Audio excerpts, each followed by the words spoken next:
Open onto Acme Labs USC Marathon Division. Oh my God! Are you kidding? What?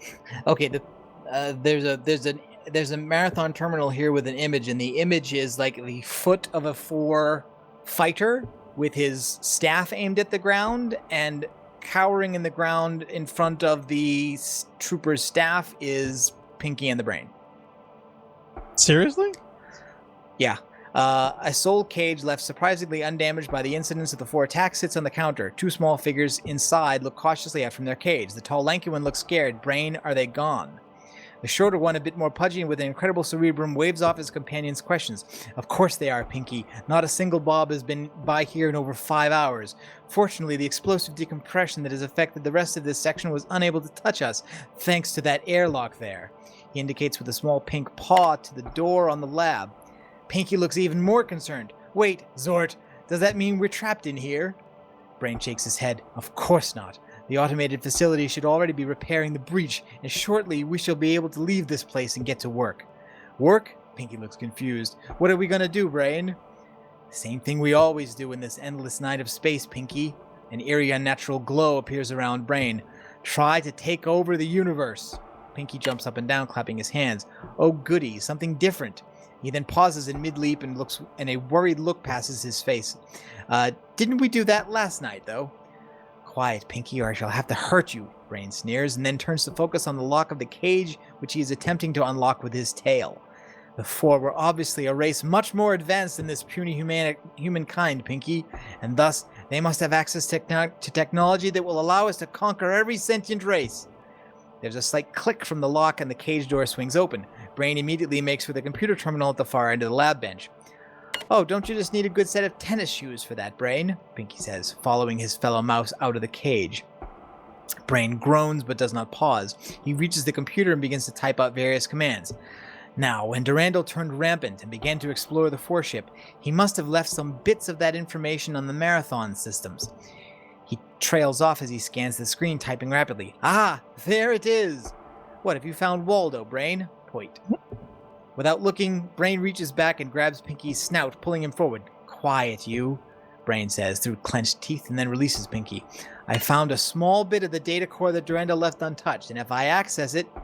Brain taps the keyboard. The computer screen switches to a display of the schematics for the alien ship.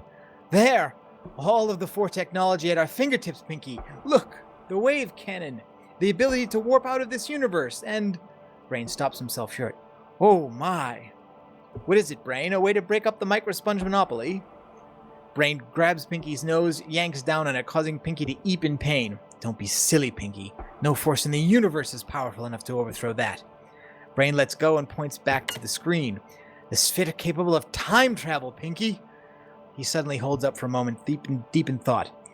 Pinky, are you pondering what I'm pondering? Well, I think so, Brain, but do all roads really lead to Sol? I mean, what about that bit of I-80 that goes through Cleveland? Brain blinks once and with an expert ease whaps Pinky on the head. No, Pinky, tonight we shall make for the 4 fleets, and once there, we'll find a way to acquire their time travel technology, and then, once in the past, we can create for ourselves a world ruled by mice. Pinky claps his hands in glee. Oh, brilliant, Brain, brilliant. He stops, puzzled. Oh, wait, no, that's not going to work. These 4 are all big and stuff. Why would they ever listen to us? Brain waves the question off, walking away from the lab counter. Don't worry, Pinky. I'm quite prepared for that.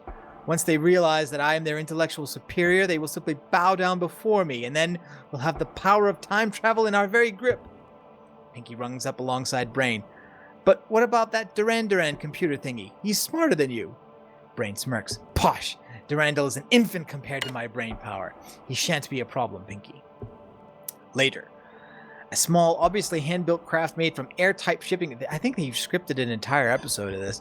A small, obviously hand-built craft made from airtight shipping boxes and a small engine is racked in space by the near misses of plasma bursts. Inside, the 2 mice donned in handmade spacesuits are thrashed about in the cabin. Which each bolt? Proofreading. Pinky manages to call out to Brain. Zort, I thought you said that Duracell wouldn't be a problem. Brain, a bit green as he hangs on to the back of the chair, calls back, That's Durandal, Pinky, and yes, he does seem to be more of a problem than I thought. A deep, hollow voice echoes through the communication system. Give it up, you rodents. You shall never defeat the will of Durandal. Pinky whimpers among the banging he's getting. Brain, do something. I haven't seen the final episode of Married with Children yet, Troz. Calm down, Pinky. I'll soon have us out of this jam. Brain grabs a chair and then buckles in while the rest of the ship continues to rock. Durandal, listen to me. I have a plan for universal domination, but I need to access the Pfhor technology database. Another jolt shakes the ship, dumping Pinky onto his head. Yow. Brain grabs at the controls. Listen, Durandal. I know how we can escape the destruction of the universe. Suddenly, the ship stops rocking and all seems to be quiet outside. Pinky rubs his sore head, confused and dizzy, while Brain stares patiently at the controls. Durandal's voice floats through the speaker. Oh? Brain smiles just a wee bit menacingly. Yes, just guide us in and we'll talk. A slight bump hits the ship. Brain glances at the console, analyzing the monitors. Tractor beams, Pinky. Soon we'll be inside the Pfhor ship and moments from taking over the universe. The mice sit in silence as their homemade ship is pulled into a hangar bay on the Pfhor ship. As the air repressurizes, a troop of Pfhor surround the tiny craft, their staffs pointing at the hatch. The door opens and Brain exits with a rather confident stride, Pinky cowering behind him. Brain, Zort, all these aliens make me feel funny. Never fear, Pinky, I have this all planned. As the mice move towards the center of the Pfhor troop, a single weaponless Pfhor steps forward and speaks in a mechanical voice. This Pfhor will speak for me, Brain. Now, tell me of your plan. The voice of Durandal calls out. I'd rather speak on more private terms, if you know what I mean. Brain says forcibly and confidently. These troops will be dealt with after we talk. Now explain your plan to me. Proofreading again. Very well. Check your database. The Pfhor have developed time travel. A strange mechanical sound comes from the designated Pfhor. But of course, don't you think I would have thought of that already? The Pfhor lack the necessary tools to make their ships time travel compatible, much less the ability to drive the time travel.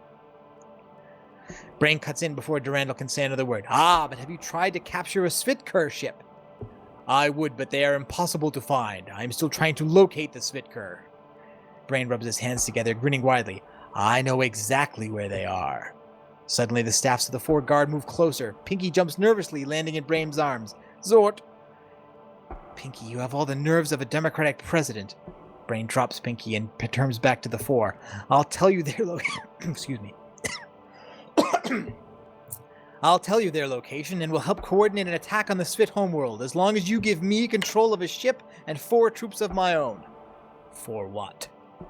Why does it matter to you? Once you know how to travel back in time, what does it matter about the plottings of 2 mice in the grand scheme of the universe? There's an uncomfortable silence broken only by Pinky's nail-biting. Finally, the Pfhor speaks. True. You have a deal, Brain. Upon that, the 4 troops suddenly go into convulsions and fall on the hangar floor, dead. Pinky gulps. Brain. Hush, Pinky. Everything is taken care of. Brain speaks to the now empty hangar bay. Just direct us to your control room and I'll point out the details.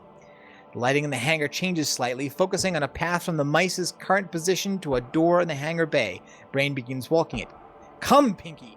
Our way is lit and now we must follow it. But it's not yellow bricked. And where's my little dog Toto? Pinky asks, still slightly nervous. Brain rolls his eyes and continues to walk. Hurry up, Pinky, or I shall have to hurt you. Much, much later. Wow, this goes on for quite a bit. You think? I wonder if this took us. I wonder how much time this took compared to all those levels. Actually, no. The scripting in this in the level before this, where the enforcers flew out into space, that was apparently immensely complicated to achieve, with several different polygons with force fields and tiny invisible AI enemies designed to trigger it, so that each consecutive enemy would move on the next one and explode, forcing the other one because there's apparently no way to script an object and just tell it, hey, you, when this button's pressed, fly out into space. Wow. Okay, Brain sits at his place on the bridge of the Pfhor ship. Lawan has long since exploded in the Nova, and Durandal has disappeared from existence. However, before the AI's attack on Lawan, Durandal had kept his promise, and now, with Brain in charge, one of the remaining 4 ships travels through the blackness of space. Pinky wanders over with a small toothpick in his hands, which he spins and thrusts as if it were a staff. So, what are we doing now, Brain? Point. Brain looks sternly at Pinky. As I've told you before, Pinky, we're looking for the signal of a Pfhor ship, specifically one that is about to instigate time travel. We received a weak communication from the Spit forces at Lawan that a single ship was going to attempt to do something in the history of Earth, and we will be there. We should be able to ride on the tails of their wave through the time stream, and once we arrive in Earth's past, we shall use this ship's superior firepower to overwhelm the humans and take over the world for ourselves. Pinky looked confused. But what about the aliens? Won't they know something's up? Brain laughs. The Pfhor? Ha! They think they're still following the whims of that Durandal AI. Little do they know that he has long since been shut down. They'll follow my orders to the letter. Of course, once we've captured the Earth and changed history so that mice are in charge, we'll simply take over the Pfhor ship and travel back to the future to take our place on the throne of the world. Gee, Brain, I dunno. I think it would be just easier to make a fast food franchise or something. Hush, Pinky, before I have to hurt you. A beeping noise appears on a panel. Okay, so in case you haven't figured it out, they're basically saying that the big bad of Tempus Irae is not Durandal or Tycho, it's Pinky and the Brain. A beeping noise appears on a panel in front of them. Brain looks over, then gleefully rubs his hands. Excellent! There it is! He quickly jumps across a keypad, sending messages to the 4 troops by his fake Durandal persona. What is? Rush Limbaugh? No, Pinky. The Spit ship, and it's about to negotiate time travel. We must hurry and get in position. Brain continues to jump on the keyboard and points to another panel of switches. Pinky, man that red button. When I tell you, hit it. That will set up the shields against time travel, protecting this ship when we follow the Spit. Pinky salutes with a toothpick. Aye, aye, Captain. Heh, narf. He walks over to the button and watches for a word from Brain. Either that or it's suggesting they would have been, except they're going to mess it up, because that's what would happen in a real episode of Pinky and the Brain, right? They would get to the climax of their plan, and then they would mess it up. Something would happen. Ahead of view screen shows a great star expanse and computer-enhanced marked with 4 symbols. The Spit ship sits, focusing rays of unknown power onto a common point. A slight disturbance in space sits at the point of focus. As the mice watch, the ship begins to move forward. Brain shouts at the keypad. Shouts at the keypad? Even though it's wasted words. Faster! We have to make this! The Spit disappears entirely into the hole in space, and while the hole grows large on the viewer as their own ship rushes toward it. Even as the last of the Spit ships disappears, the Pfhor ship is upon it. Now, Pinky! Brain commands. Pinky jumps onto his button. Norf! A dim glow surrounds the ship and it zips into opening even as it closes. Suddenly, the view screen is blanketed with static. Yes, we're in! Brain laughs triumphantly. Now, we must only wait a few short minutes as we travel this wormhole through time. Oh, that will give me enough time to practice my staff fighting, Pinky cheers and immediately begins to stab and parry with the toothpick. Brain smirks. Whatever, Pinky. He looks away and watches the screen, reading a countdown. In a moment, Pinky... Yow! He jumps in pain, grabbing his behind. Pinky pulls back the toothpick. Oh, point. Sorry, Brain. Brain grabs the toothpick from Pinky. Stop it, Pinky. You got it? Stop it! Pinky nods. Gotcha, Brain. He zips off. Brain looks at the toothpick, shaking his head. One day, Pinky. Suddenly, there's a jerk, sending Brain to his feet. A screeching of metal upon metal is heard. Pinky! Brain shouts. The time shields are down. Well, you told me to stop it, so I did, Pinky said, rubbing his head. Brain suddenly looks downcast. Oh dear. The Pfhor ship flies out of the time warp, obviously misshapen and in flames above the planet Earth. As it spirals out of control into the upper atmosphere, Brain tries to use the failing computer systems to figure out their condition. Time, location, come on. The computer panel spurts with sparks, sending Brain flying. Hurry, Pinky, we must make for the escape pods. The Pfhor are already launching theirs. But, Brain, where are we? Sometime during the Renaissance and heading for Italy. Now hurry! The mice race for an escape pod and launch themselves away from the Pfhor ship. Several hundred other pods can be seen, aiming for the European continent. The Pfhor ship itself following, its orbit slowly decaying as it speeds toward the planet in flames. Much later. Wow. It just keeps going, doesn't it?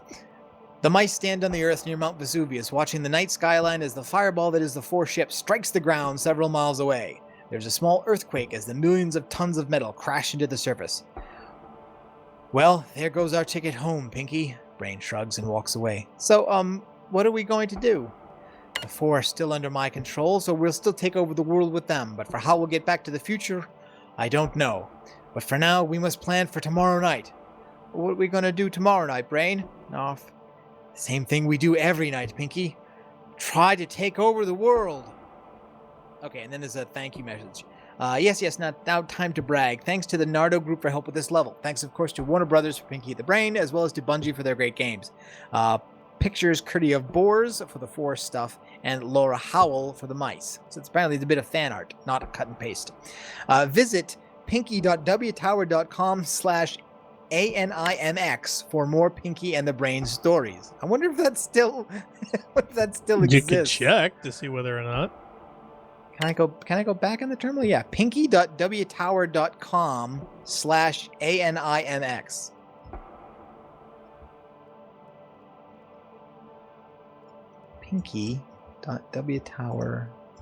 pinky.wtower.com/ANIMX. No, webpage is not available. Connection refused. Aw. Pinky.wtower.com. Yeah, I entered it correctly. Well, that's too bad. Well, I mean, that has to be from, what, mid-late 90s. I mean, Oh, yeah.